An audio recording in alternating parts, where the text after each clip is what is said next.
Hi, welcome back. This is your cybersecurity news brief for June 15th through 24th, 2026.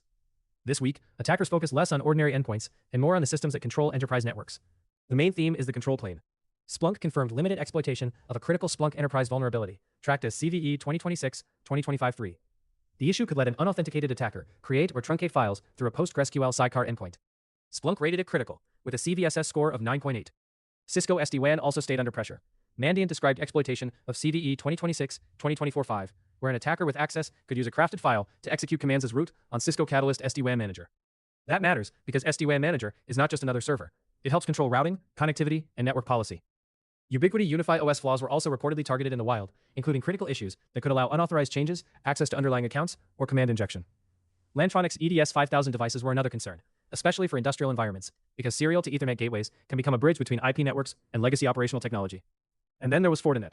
Reports around FortiBleed raised concern about exposed FortiGate credentials. But Fortinet said its analysis pointed to credential reuse, weak password hygiene, brute force activity, and missing multi-factor authentication, not a new Fortinet zero-day. That distinction is important. Sometimes the biggest risk is not an exotic exploit. Sometimes it is an old admin password, a forgotten VPN account, or a management interface exposed to the internet. For defenders, this changes the order of priorities. The emergency list is not only workstations and servers. It is VPN, firewall, SD-WAN, logging, and admin access.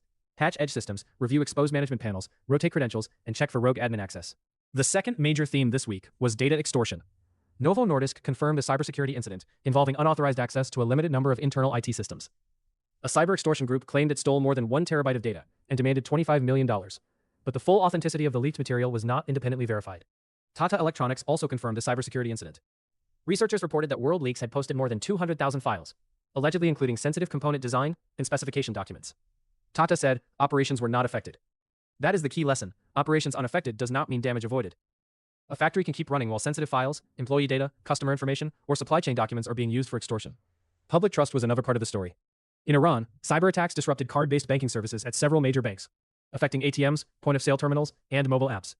In Brazil, officials suspected a hacking incident after unauthorized emergency alerts were sent to phones. Cybercrime infrastructure also took a hit. Microsoft, Europol, and partners announced disruption of infrastructure linked to StealC and Amadey, two malware families used to steal passwords, cookies, session tokens, VPN credentials, and cloud access. DragonForce also stood out. Symantec reported that the group used a Go-based backdoor called backdoor.turn, abusing Microsoft Teams' turn relay infrastructure to hide command and control traffic. To defenders, some traffic looked like normal outbound connections to trusted Microsoft services.